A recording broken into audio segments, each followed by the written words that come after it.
Hello दोस्तों, स्वागत है आपका अपना यूट्यूब चैनल इम्पैक्ट सेंटर में। दोस्तों, आज के हम इस वीडियो में जीके का पार्ट 2 देखेंगे, जो कि एक भूगोल में हम सौरमंडल नाम के टॉपिक स्टार्ट किए हुए हैं। उसका एक सीरीज चला रहे हैं, जैसा कि आप जानते होंगे। तो उसका ये पार्ट 2 है।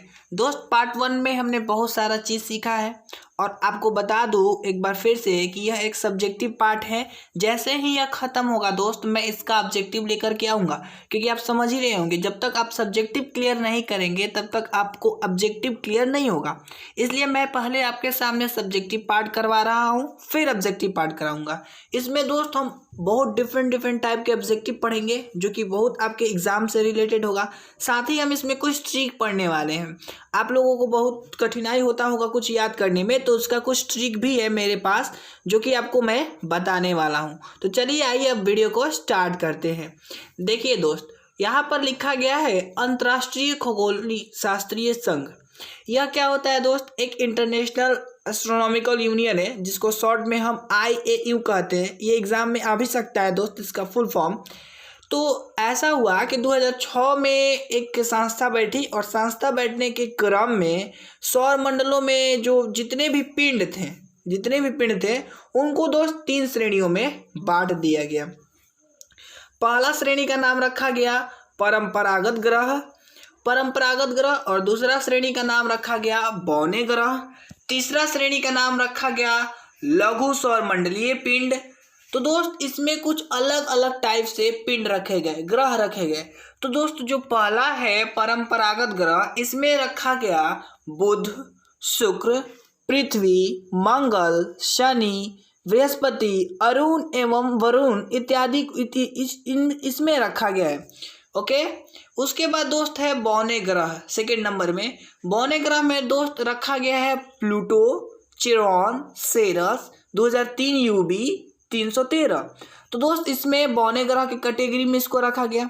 तीसरा जो कैटेगरी है, जिसका नाम है लघु सौरमंडलीय पिंड, इसमें दोस्त धूमकेतु, उपग्रह एवं अन्य छोटे खगोलीय पिंडों को रखा गया है।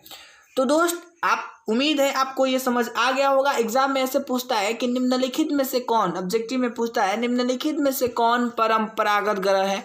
आपको ऑप्शन दे देगा बुध और बाकी के और सब भी ऑप्शन दे देगा प्लूटो, चिरॉन, सेरस। तो आपको समझ आ गया होगा कि ऑप्शन इसका आंसर बी होगा।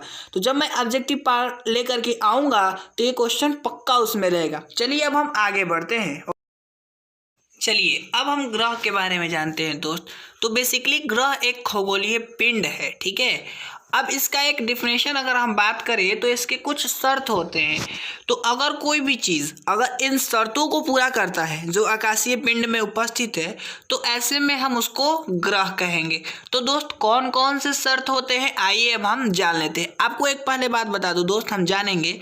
आप कॉपी कलम लेकर बैठिए और नोट्स तैयार करते रहिए, क्योंकि मैं मेन पॉइंट लाते रहा हूँ। क्योंकि ये आप कोई भी एग्जाम की तैयारी कर रहे हो, ये मेन पॉइंट है, वो यहाँ से टच करेगा ही करेगा। चलिए ध्यान देते हैं कौन कौन से शर्त है दोस्त। शर्त नंबर 1 है कि जो सूर्य के चारों ओर परिक्रमा करता हो, ठीक है, उसको हम ग्रह कहेंगे। दूसरा कंडीशन यह है दोस्त कि उसमें पर्याप्त गुरुत्वाकर्षण बोलो, जिससे वह गोला स्वरूप ग्रहण कर सके, ठीक है। तो दूसरा शर्त। तीसरा शर्त, उसके आसपास का जो क्षेत्र होगा ना, वो साफ होना चाहिए। इसका मतलब होगा दोस्त कि उसके आसपास जो है ना, कोई अन्य खगोलीय पिंड, भीड़ भाड़ ना हो, ठीक है। तो ऐसे में हम उसको ग्रह कहेंगे। एक और बात बताऊं, ग्रहों की एक और अच्छा परिभाषा है, वो INU, अभी मैंने उसका फुल फॉर्म बताया। प्राग सम्मेलन अगस्त 2006 में बैठा था, ठीक है। उसमें तय किया गया यह बात कि यह शर्त को अगर कोई भी पिंड पूरा कर रहा है तो वह ग्रह कहलाएगा, नहीं तो वह ग्रह नहीं कहलाएगा। तो दोस्त, ग्रह की इस परिभाषा के आधार पर यम को ग्रह के श्रेणी से निकाल दिया गया। क्यों निकाला गया आप समझ ही रहे होंगे। क्यों? क्योंकि इन तीनों कंडीशन को वो फुलफिल नहीं कर पा रहा था। तो दोस्त, इस कारण से उसको ग्रह की श्रेणी से निकाल दिया गया। इसको हम इंग्लिश में प्लूटो कहते हैं, कई एक बार दोस्त इसको यम भी कहा जाता है, ठीक है। उसके बाद से दोस्त, पहले ग्रहों की संख्या 9 थी। ये एग्जाम में आता है दोस्त, बहुत इंपॉर्टेंट है कि ग्रहों की संख्या है तो 9 थी, 9 है नहीं, अब 8 हो गया है, ठीक है। और दोस्त, इसके बाद ना जो प्लूटो को यानी यम को जब ग्रहों से निकाल दिया गया तो इसको बौने ग्रहों की श्रेणी में रखा गया है। तो इस तरीके से दोस्त ग्रहों को दो भागों में विभाजित किया गया है। तो आइए अब हम जानते हैं वो कौन कौन से ग्रह के दो भाग है। ओके दोस्त, हम ग्रहों के भागों के बारे में जानेंगे। जैसा कि मैंने आपसे कहा है शुरू में ही कि हम ट्रिक जानेंगे और इस ट्रिक को फॉलो करके हम कोई भी ग्रह को याद कर सकते। देखिए, जहाँ कहीं भी मैं दोस्त आने वाली वीडियो में आगे मैं 2 लिखूंगा उसका मतलब होगा मंगल, 3 लिखूंगा तो बुध, 4 लिखूंगा तो बृहस्पति, 5 लिखूंगा तो शुक्र, 6 लिखूंगा तो शनि, ए लिखूंगा तो अरुण, भी लिखूंगा तो वरुण, ई लिखूंगा तो पृथ्वी होगा।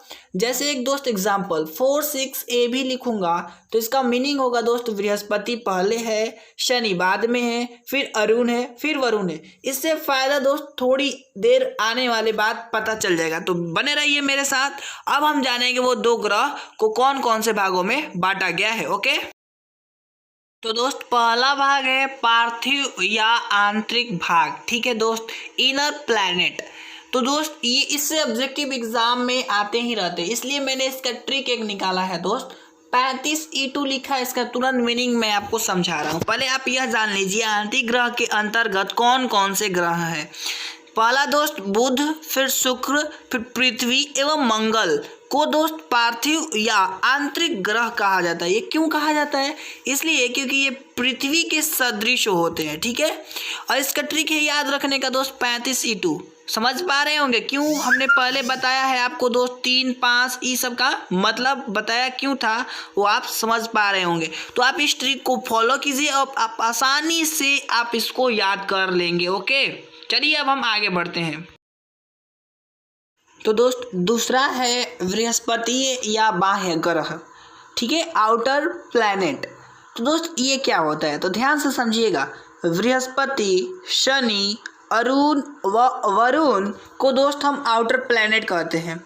एक और बात मैं आपको बता दूं दोस्त, यहाँ पर एग्जाम में इम्पोर्टेंट ऑब्जेक्टिव यहाँ से ये बनता है कि कह देगा ऐसे पूछेगा। ऐसे तो मैं ऑब्जेक्टिव लाऊंगा पर बता दूं कैसे पूछूंगा। मैं कहूँगा दोस्त उसमें कि निम्नलिखित में से कौन बृहस्पति ग्रह है, और एग्जाम में ये आते ही रहता है घूम फिर करके। ठीक है, और मैं आपको एक बात बता दूं दोस्त, मंगल, बुध, बृहस्पति, शुक्र एवं शनि, इन 5 ग्रहों को दोस्त हम नंगी आंखों से देख सकते हैं। ये भी एग्जाम में ऑब्जेक्टिव बहुत इंपॉर्टेंट है, ये कई एक बार आया है। चलिए अब हम और आगे बढ़ते हैं। अब हम जानेंगे दोस्त आकार के अनुसार ग्रहों का क्रम क्या होता है। तो दोस्त मैं बता दूं इस बेस पर क्वेश्चन एग्जाम में बहुत आता है। आप देखिएगा मैं जब लाऊंगा तो लिख करके लाऊंगा कि वो एसएससी में पूछा है कि एनडीए में पूछा है कि एयरफोर्स में पूछा है, मैं आपको लाऊंगा उसमें। तो अभी हम जानते हैं आकार के अनुसार ग्रहों का क्रम, और कैसा क्रम दोस्त, घटते क्रम में हम बात करेंगे। तो पहला जो आता है दोस्त वह है बृहस्पति, फिर शनि, फिर अरुण, फिर वरुण, फिर पृथ्वी, फिर शुक्र, फिर मंगल और बुध दोस्त। ठीक है, इसका मीनिंग यह हुआ दोस्त कि जो सबसे बड़ा जो ग्रह है बृहस्पति ग्रह है और जो सबसे छोटा ग्रह है बुध ग्रह है। तो ये दोस्त बहुत इंपॉर्टेंट क्वेश्चन है। आता है कि ऐसे एग्जाम में आता है कि निम्नलिखित में से कौन ग्रहों का सही क्रम है, और बोल देगा ना घटते क्रम में। ठीक है, ऐसे कह देगा। तो आपको इस बात को याद रखना होगा, और अगर नहीं याद है तो मैं ट्रिक तो दिया ही हूँ। कैसा ट्रिक याद रखना है? 46 ABE 523 ऐसे याद कर लेना है, 46 ABE 523। आप इजली ये याद कर सकते हैं। और 4 का मीनिंग समझ रहे हैं, 6 का मीनिंग समझ रहे हैं। 6 मीन्स दोस्त Shani, A means Arun, B means Varun. तो आप इसका मीनिंग आराम से समझ पा रहे हो, तो इसलिए आप ट्रिक ये याद कर लीजिए। मैथ्स तो आप आराम से याद कर पा रहे होंगे ना। तो चलिए अब हम और आगे बढ़ते हैं। ओके, अब हम दोस्त घनत्व के आधार पर देखेंगे। तो दोस्त घनत्व के आधार पर ग्रहों का क्रम बढ़ते क्रम में हम जानेंगे। पहला आता है शनि, फिर दोस्त यहाँ पर अरुण, थोड़ा छूट गया आप लिख लीजिएगा कॉपी में अरुण। ठीक है, फिर बृहस्पति, फिर नेपच्यून, फिर मंगल एवं शुक्र। तो दोस्त आप इजीली याद कर सकते हैं। अब दोस्त मैं एन छोड़ दिया हूँ, एन मीन्स होता है दोस्त यहाँ पर नेपच्यून। आप याद कर लीजिएगा, ये बात सही है। ठीक है, तो आप इसका ट्रिक याद कीजिएगा 6A4N25 आराम से याद कर लीजिएगा। मुझे उम्मीद है। और ऐसे क्वेश्चन एग्जाम में आता है कि कौन घनत्व के अनुसार ग्रहों का सही क्रम है, तो आपको ये याद कर लेना होगा। चलिए अब हम और आगे बढ़ते हैं। ओके, ये दोस्त तो अपनी कॉपी में लिख ही लीजिए, क्योंकि ये तो बहुत इंपॉर्टेंट है। क्या है दोस्त, ध्यान से समझिएगा। ये है कि सूर्य से दूरी के अनुसार ग्रहों का क्रम। ठीक है, ये एग्जाम में बहुत बार आया है, खास तौर से यूपीएससी के प्री मेंस में ये बहुत ज़्यादा पूछे जाते हैं। ठीक है, क्या है, इसको याद रखिएगा। बुध, शुक्र, पृथ्वी, मंगल, फिर बृहस्पति, फिर शनि, फिर अरुण। ये जानते हैं, अरुण को यूरेनस कहते हैं एवं वरुण को नेपच्यून कहते हैं। यानी दोस्त इसका मीनिंग यह हुआ कि जो सूर्य से सबसे निकट ग्रह है बुध, और सबसे दूर स्थित जो ग्रह है वह वरुण है। तो ये बात एग्जाम में आते रहते हैं कि सब सूर्य से स्थित सबसे दूर ग्रह, तो आपको कह देगा नेपच्यून या कह देगा वरुण। तो आपको इसको याद कर लेना होगा। ठीक है दोस्त, अब सवाल है इसका ट्रिक क्या है। तो देखिए दोस्त, थोड़ा सा मैं बता दूं, थोड़ा आपको दिखाई नहीं दे रहा होगा। तो दोस्त मैं ट्रिक में लिखा हूं 35E246AV। तो आप याद कर लीजिएगा दोस्त, 35E246AV आप लिख लीजिए। ठीक है, बात समझ आ रहा है, क्लियर हो पा रहा है? बहुत अच्छा। चलिए अब हम और आगे देखते हैं। ओके, इतना क्लियर है, चलिए आगे बढ़ते हैं।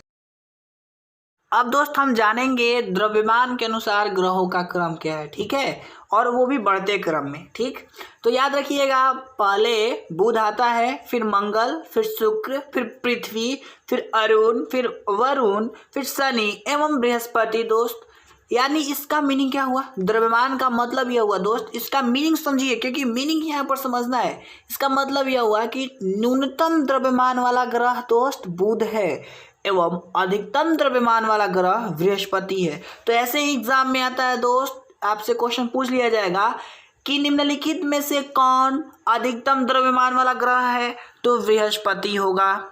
यानी कि जो सबसे दूर होगा, यानी कि ऐसे में जो सबसे अंत में होगा, जैसे बृहस्पति अंत में है ना दोस्त, तो ये इसका द्रव्यमान सबसे ज्यादा होगा। ट्रिक क्या है दोस्त इसका याद करने का, तो इसका ट्रिक है 32.5 EAV64। ऐसे याद कीजिएगा, 325 EAV64 आप आराम से याद कर सकते हैं।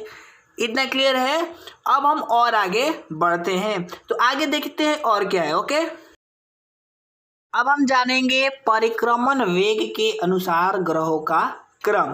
तो इसका यह है दोस्त, बढ़ते क्रम में यह भी है। तो पहले आता है बुध, फिर शुक्र, फिर पृथ्वी, फिर मंगल, फिर बृहस्पति, फिर शनि, फिर अरुण, फिर वरुण, फिर दोस्त वरुण। यानी इसका फिर अब इसका मीनिंग क्या है, इसका मीनिंग है कि दो जो बुध है ना वो परिक्रमण वेग सबसे कम लगाता है और वरुण सबसे अधिक। क्यों? क्योंकि वो दूर है ना, और ये जो है ना बुध वो नजदीक है, इस कारण से ये जल्दी पार कर लेता है। तो इसका याद करने का ट्रिक क्या है, देखिए मैं बार बार ट्रिक क्यों ला रहा हूँ, क्योंकि ये थोड़ा बहुत आप सस्पेंस में पड़ जाइएगा, लेकिन आप इसका एक बार ये याद कर लीजिए ना कि 1 मीन्स व्हाट, 2 मीन्स व्हाट, तो आप आराम से कोई भी क्रम क्यों ना पूछा जाए। खास तौर से ये यूपीएससी की जो स्टूडेंट्स है वो तैयारी कर रहे होंगे, उनके लिए मैं ये बात बता रहा हूँ। ये ट्रिक उनके लिए मतलब बोलते हैं ना रामबाण है। ठीक है, तो आप आराम से याद कर लीजिएगा दोस्त। देखिए पहले लिखा है 3, ध्यान से समझिएगा, फिर 3 है, फिर दोस्त 5 है, फिर जाके दोस्त E, फिर 2, 4, 6 A भी है। ठीक है, समझ पा रहे होंगे, आप खुद से तो ट्रिक जनरेट कर सकते हैं, क्योंकि मैंने आपको ना मेन फॉर्मूला ही दे दिया है शुरू में। ठीक है, तो और आगे देखते हैं। ओके, अब हम जानेंगे परिभ्रमण। ठीक है, परिभ्रमण में समझ रहे होंगे ना, घूमने वाला। इस वेग के अनुसार ग्रहों का क्रम क्या है, बढ़ते क्रम में जानेंगे दोस्त। ठीक है, तो जो सबसे पहले आता है बृहस्पति, फिर शनि, फिर अरुण, फिर वरुण, फिर पृथ्वी, फिर मंगल, फिर बुध और शुक्र आता है। दोस्त परिभ्रमण का मतलब समझ रहे हैं, घूमने वाला, बात समझ पा रहे होंगे, और इतना क्लियर है। अब इसका ट्रिक क्या है दोस्त, आपके सामने दिखाई दे रहा होगा 46 ABE 235। तो देखिए जो सब मिलाकर ट्रिक जो है ना एक जैसा ही है, तो आप आसानी से इसको याद कर लीजिएगा। चलिए अब हम और आगे देखते हैं। अब देखिए, अब हम पढ़ेंगे अपने अक्ष पर झुकाव के आधार पर ग्रहों का क्रम, और ये भी बढ़ते क्रम में हम जानेंगे। तो दोस्त जो पहला आता है वो है शुक्र, बृहस्पति, बुध, पृथ्वी, मंगल, शनि, पहले वरुण एवं अरुण, ठीक है। तो इसका मतलब क्या है, जैसे दोस्त हम लोगों के लिए एक अक्ष होता है, उसी तरीके से इसका एक अक्ष है। तो इसके अक्ष पर झुकाव यानी कौन कितना से ज़्यादा झुका है, कौन कितना कम झुका है, ऐसे में यह क्रम है। तो आप इसका ट्रिक खुद से बना सकते हैं। चलिए अब हम और आगे बढ़ते हैं। ओके दोस्त, ये बहुत इंपॉर्टेंट है, ध्यान से देखिएगा और कॉपी पर इसको नोट कर ही लीजिए। अभी वीडियो को पॉज करके फिर सुनिएगा, ध्यान से समझिए। दोस्त ये एग्जाम में बहुत बार आया है। क्या आया है, देखिए बता रहा हूँ मैं आपको। शुक्र एवं अरुण है को छोड़कर जितने भी ग्रह हैं का जो घूर्णन है ना दोस्त, वो घूर्णन एक परिक्रमण की एक ही दिशा है, ठीक है, एक ही है। और शुक्र एवं अरुण की दिशा पूर्व से पश्चिम है, जबकि जितनी भी ग्रह है उनकी घूर्णन की दिशा पश्चिम से पूर्व है। तो दोस्त मतलब समझ पा रहे होंगे कुल मिलाकर के ये कैसे पूछेगा। जब मैं ऑब्जेक्टिव लेकर आऊँगा ना तो मैं कहूँगा कि निम्नलिखित में से कौन है जिनका घूर्णन की दिशा पूर्व से पश्चिम है, या फिर ऐसा कौन है जिनका घूर्णन की दिशा पश्चिम से पूर्व है, ठीक है। तो दोस्त आपको बढ़िया से ये तैयारी करना होगा, तभी तो हम ऑब्जेक्टिव आप बना सकते हैं, नहीं तो आप कैसे ऑब्जेक्टिव बना पाएंगे, ठीक है। तो दोस्त आज के लिए हम इतना ही रखते हैं। अब मिलेंगे नेक्स्ट वीडियो में, हम उसमें जानेंगे लाइन बाय लाइन ग्रहों के बारे में। बुध, शुक्र, पृथ्वी, मंगल, इन सब ग्रहों के बारे में हम डिटेल अध्ययन करेंगे, ठीक है। तो अगर आपको ये वीडियो अच्छा लगा है तो इसको लाइक कीजिए, कमेंट कीजिए और दोस्तों को शेयर कीजिए, और चैनल पर नए आए हैं तो चैनल को सब्सक्राइब कीजिए दोस्त। और एक बात, कल का वीडियो देखना भूलिएगा नहीं दोस्त। आज के लिए बस इतना ही रखते हैं, मिलते हैं नए वीडियो में। देखने के लिए थैंक्स फॉर वॉचिंग। तब तक के लिए दोस्त जय हिंद।